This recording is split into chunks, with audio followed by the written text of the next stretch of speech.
Welcome to the 2 to 20 podcast, where we help female founders and funders on how to build, scale, and fund their businesses. I'm Katie Vander Ark, and today I'm joined by Shiv Patel, CEO of Cratoflow. Thanks for joining us. Hey, thanks for having me. So I'm so excited to have you on here. I know we have a bunch of different connections. We kind of met through our banking community and our accelerator community, and we're both based in Southern California. So, and another female fintech founder. So it's so fun to have you here. And I know we have a ton of overlap from our experiences in building. So I'm excited to hear a little bit more from your experience. Yeah, absolutely. I mean, it's great to have someone who's in the same boat as I am. We can truly relate to one another. Maybe just give me some background on yourself and how you got to starting your own company. Would love to know just a little bit more about your background. Yeah, so I was a in-house accountant for many years and then kind of moved into the fintech space, did some work working with teams and engineering their accounting processes and then training people overseas to do the accounting work. So given all of that, I kind of got to know what my customers were really looking for. And there was a huge gap that I found in the market in terms of automation. At that time, pre-COVID, there weren't as many, accounting automation software available in the market as there is today. So when we launched it, we were pre-open AI and starting to do this AI component to, um, you know, uh, invoice processing and accounts payables and receivables is where we live.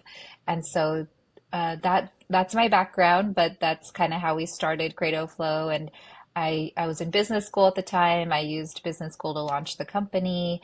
And then my co-founder and I kind of tried to just like launch it into the market and see where it goes. But I think we were, as you know, we were a little premature in a lot of ways and just trying to start a company, but had a lot of learnings up until now. Yeah. Where did you go to business school?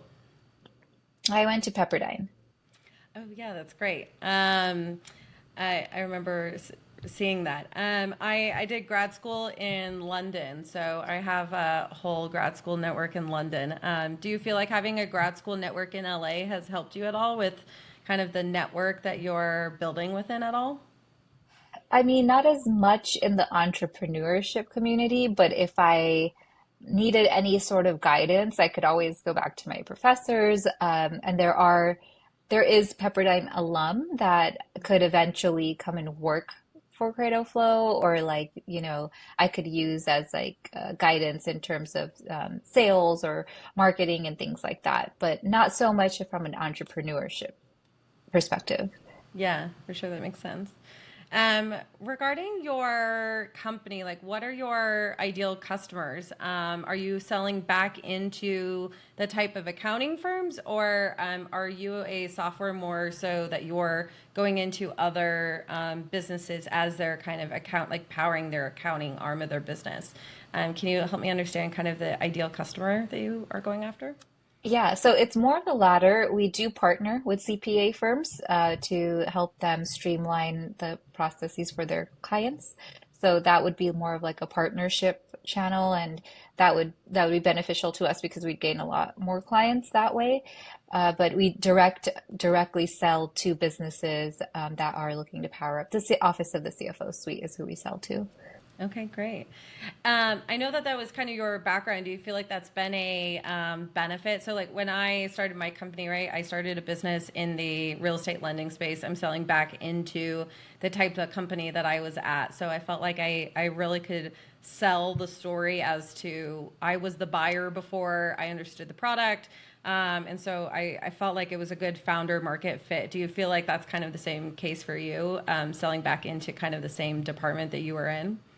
Yes, absolutely. I'm on the other side of the table now, so it's different, but definitely helps because you know exactly what they're looking for. You know what kind of challenges they have. You can speak their language, so it's not so salesy of a call. It's more like a conversation, sometimes a more consultative conversation as well. And then you kind of know you can help them, and you can help them in terms of which accounting software they want to go with or things like that, and it gives them a little bit more credibility. Yeah. And are you technical at all, or do you have a technical co-founder, or how did you go about building kind of the initial like MVP of your product? I don't have a technical co-founder. Both of us come from the financial, he comes from a financial operations background. I come from more of like the accounting background, but both of us come from that space. So we actually did bring someone in very early on. It didn't work out with him, but he helped us build out the infrastructure of our product. But luckily, we had brought on like a few junior developers. By the way, all of my development staff is based overseas in Chennai. There are employees, and my co-founder is also based out there. So it's been a remote working experience across two different countries and time zones, but it's been interesting. But those few developers that stayed on with us from the very beginning, and then as we grew our team, they're still with us, and we're very, very lucky to have them. And we groom them, and that so they know our product very well now. That's great. How, and I wonder just because I've always said too, like I came in as a non-technical founder.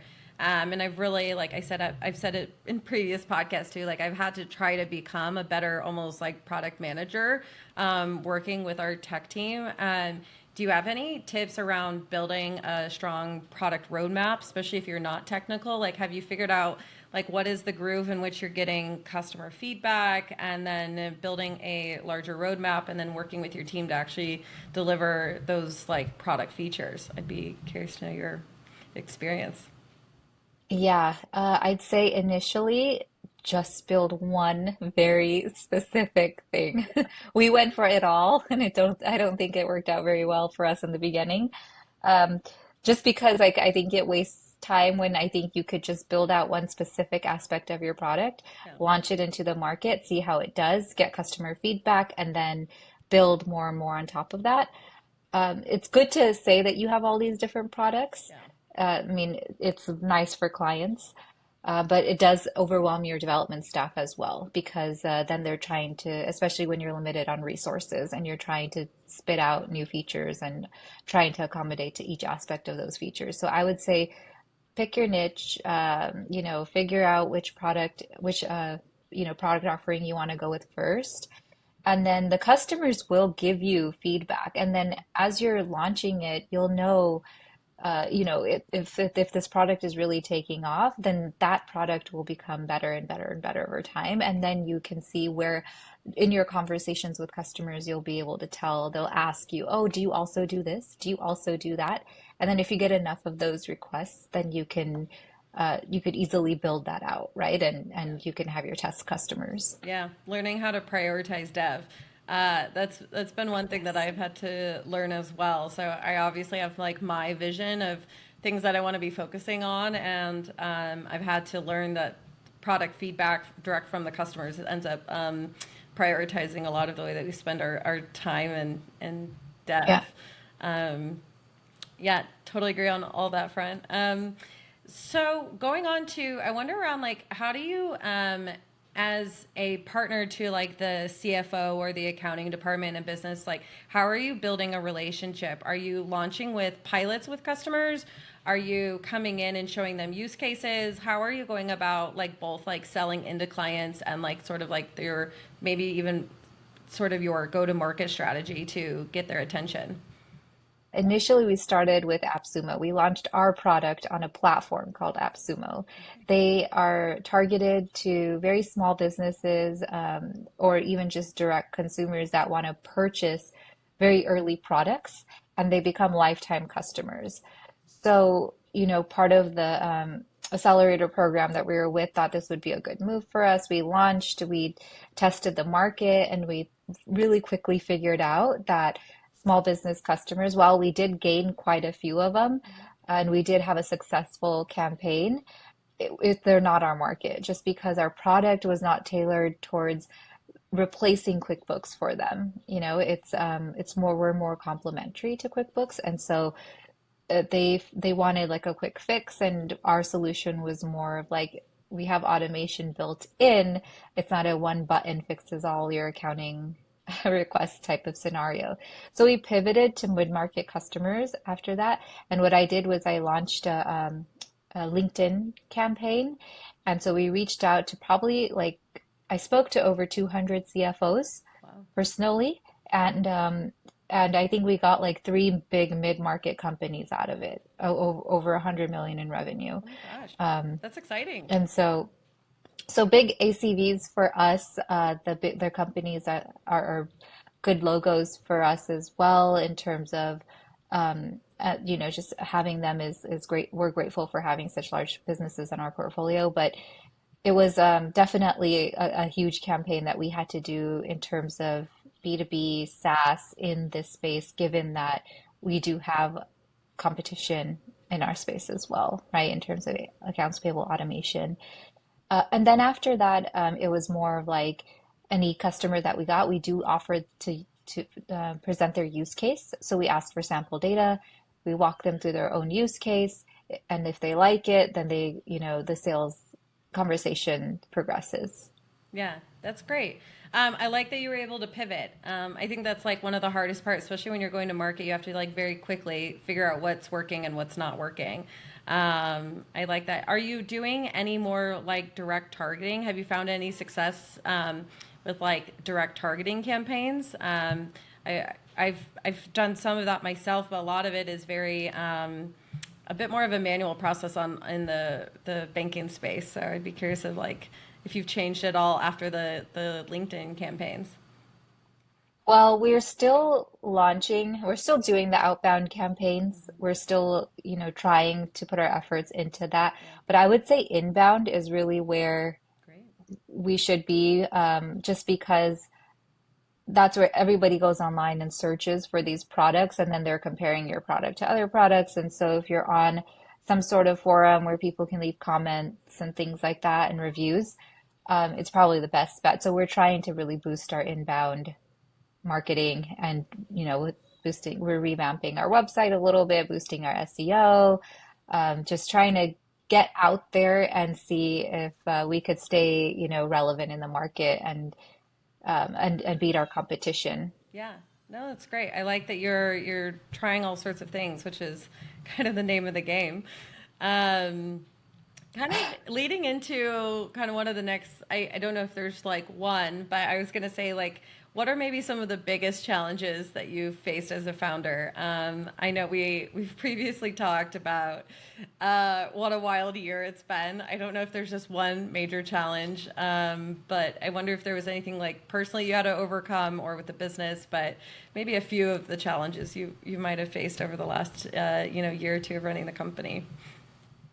Yeah, I would say, I mean, there are internal factors and there are external factors. External being the market, the economy. I can't control banks crashing and, things happening where VCs are taking a step back and not funding. And so that's been really difficult for us as a early stage company. A lot of investors come to us and saying that they're looking to have a conversation, but it's not just a conversation at that point when they're asking for us to hit certain goalposts that are very hard for early stage companies. So I think fundraising's been a challenge. And then also internally, without capital, it's really hard to scale. So we've been lucky in getting angel investment and keeping our burn rate really low, and doing our development overseas and things like that. And so this year we've seen progress in terms of our efforts, in terms of getting customers, but it's not, we're not there yet. And so I feel like it's still a challenge probably a good challenge. I feel like we've achieved some sort of product market fit. And I would say to any early entrepreneur, try to achieve that first, right? Try to get to product market fit as fast as you can before you get through your capital, because that's really what's going to determine whether you move forward or not, and if your product is working for your customers or not. Yeah. And so a lot of people say, yeah, you have to get to product market fit, and nobody really knows what that means as an early entrepreneur. But really, it just means make sure your customers want your product and try to test it early in the market in your cycle.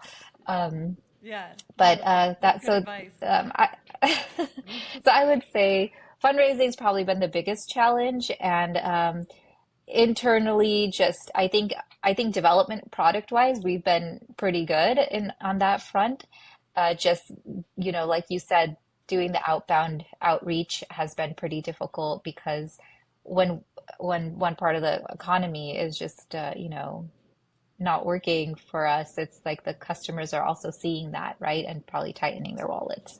So Yeah. uh, yeah, I we're contacting larger businesses, so Yeah.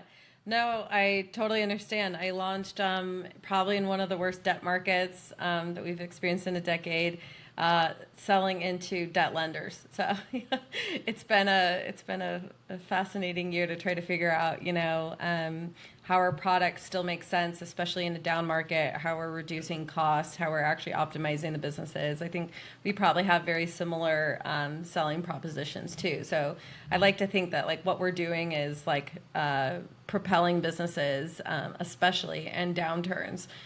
So that's sort of yes. like the way that we've positioned our product too. Kind of going back to like the investor conversation, I wonder if you have any ideas around like what might make a great investor. We've had sort of like a mixture of two. We've had sort of slight institutional capital. We've also had like really active angel investors. I've personally brought on a lot of angel investors that came from the commercial lending space. So they are like sort of the exact customers that I'm selling into. They also experience a lot of the same pain points. As we scale, obviously, I think we can probably have more of like generalist investors and people that just understand vertical SaaS, for instance. But I found like a little bit more success on people that like in investors that like really understand my business. Do you have any sort of particular like traits or background of any of the investors you've been working with that make sense for your business? Our angel actually isn't in our world at all, but he understands the market really well, and he understands investing really well and how to handle money and what makes business work and in terms of cash flow and things like that. So he's been pretty involved when it comes to helping us navigate this difficult market and managing cash flow and making sure that as a business we're surviving. So I think that was important. I mean, it's annoying sometimes if you have an investor who's like he's not down our throat all the time, which we're very grateful for. But if you did have an investor who was kind of down your throat, I can see how people were are entrepreneurs could be very annoyed by that. But at the same time, you should maybe be kind of happy that somebody's watching out for your business. And sometimes as entrepreneurs, we want to spend money on things that we think are just needed to make the business work. But then sometimes we don't realize we do need to take a step back and think, 12 months out, where is our business going to be? Right. And so I think that's some of the biggest things that I've learned around keeping your business alive with very short capital. I am now specifically reaching out to investors who are in my space. Before, I think I thought that investing just meant go to any investor pitch and see if somebody would give you money. And I realized after pitching to like over 50 investors that it it just flies over people's heads sometimes when you're talking about what you do. And if you really, really have to explain it that much to an investor, he's probably not going to invest in you, right? Because like they just don't understand your business and they don't understand how you're going to get to that X return that they're looking for. Yeah. And so now I specifically go to investors who are in our space, who understand our product, who can help us in terms of networking. They don't have to know everything about our world, but at least in terms of networking, opening doors for us in the future. And, if I need a salesperson because I just can't find somebody, or if I'm lacking resources or we don't have the cash flow and they can help me out with that, then that's great. Or if I need a CTO interim or something going on, right? I just that would be great. Yeah, I totally agree. Like I said, we found the most traction with, I had originally pitched probably equal amount of angel investors. A lot of them had found success in some way, shape, or form, obviously, if they had enough capital to be doing some angel investing on the side. But the most that traction that I've had are with people directly in our space, right? They understand the pain points, they understand selling into the same customers, and so it's definitely been the one thing that, like, when I pivoted to specifically trying to get folks from like the commercial lending space, a lot of things changed for us, which has been the key to opening all the doors for us recently. Um, Oh, great. yeah.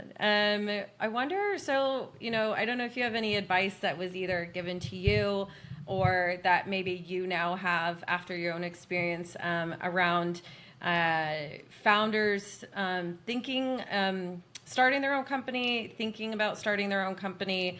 We both came from corporate, and it's like kind of a scary thing to think about leaving and starting your own company, likely going a while without a salary. So I wonder if you have any thoughts around, just maybe like the advice around when do you know it's a good time to start your own company, and then maybe just any other advice that you've kind of accumulated over the last few years from running your own business. Yeah, I mean, a lot of people will say just don't do it. But it's you do it because you have this passion, this Yeah. like want to like, do something big in the world and change people's lives in a way, right? Whether it's businesses or one accountant in a corporation or whatever it is. But I would say I personally didn't leave my job for a while until I felt like I was managing two inboxes and I was like, okay, now I'm ready. This company's like actually taking off. And then we got our first check. And so I was like, okay, um, I'm happy that I quit my job and I'm doing this full time now. I would say though that in my learnings, you should try to achieve product market fit as much as you can. If you're managing two jobs, try to get to that product market fit while you still have that job or while you just recently quit maybe. And try to take those early checks like as far as you can go and see what you can do in like an 18-month span, right? And see if like the market is responding. Because eventually you'll run out of capital and not a lot of people can sustain and you'll have to shut down your business, especially if all your expenses are in the US, right? Yeah. So I would say if I had to do it all over again, I would launch differently. I'd put more effort towards marketing and probably I had to teach myself to be a salesperson. I was an accountant by nature. So I took a Sandler course and I taught myself sales and I did all that. So I think that's really critical as well. You have to be a salesperson and you have to know how to close deals. And founder-led sales only go so far until you start, having to put a sales process in place that investors kind of want to see. Yeah. Yeah.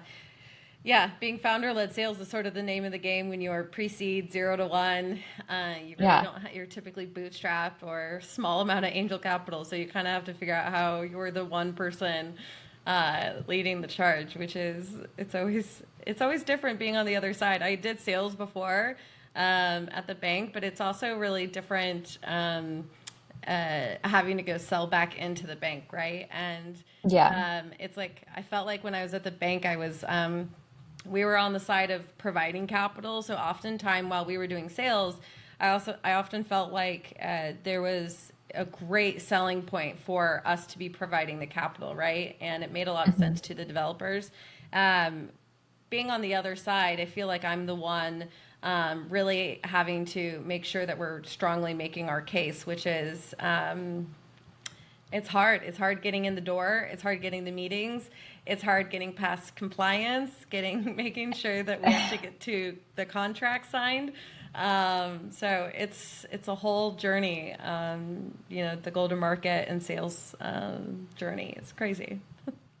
Yeah, and I mean, there's a lot of information on the internet about what sales funnels and go to market and all of that is, but nobody really gives you that like guidebook as an entrepreneur and says, okay, this is exactly how you're going to achieve it. Because I don't think anybody really knows it's case to case, right? Yeah. And it's different for each company. And so I think a little bit is trial and error, and you're probably going to make mistakes and you're probably going to lose clients, and they're all learnings because hopefully you can gain all of that back with your experience. But yeah, that was another challenge I would say as an early entrepreneur is just nailing that whole like sales go to market niche thing going on. Yeah, yeah, totally agree. I wanted to shift maybe to like one of the biggest things that's happened in your life recently. You just became a mom, so you I have a do. brand new baby. I do. I just wonder, how is your life feel like it's rocked? How do you feel like you're handling parenthood, juggling the company? I know that there's so many women that can relate to trying to like juggle it all. So I wonder how you're doing and how you kind of feel like you're balancing everything right now. It's exhausting. It's like having multiple children. Yeah. Um, I don't think I actually stopped working, which I think made, the whole postpartum experience a little bit more difficult for me. Sure. I took a step back. My co-founder stepped in a lot, took in some sales calls and things like that. But I managed my first sales call a week after my baby was born. Oh my God. And I had a call the day I went into delivery, but I didn't take that call. Luckily my Wow. co-founder stepped in for that one, but I actually thought, okay, we're moving, we have this momentum on sales, and I don't have really anybody else on my end to like chime in for closing the deals. So I was taking a lot of those sales calls.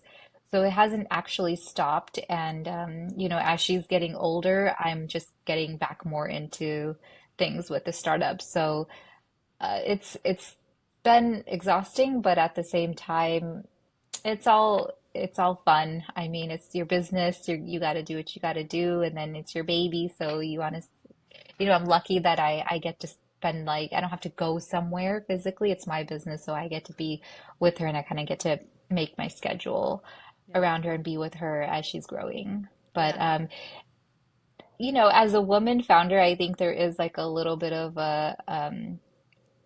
oh my God, do I really want to tell everybody Yeah. I'm an entrepreneur and I'm talking to VCs and I don't know how everyone's going to take it, that I'm going to be stepping back a little bit in my business because I'm having a baby, and I just didn't want to feel judged for it. Yeah. And it's so sad to say, but I feel like it's real. I think it's there. Yeah.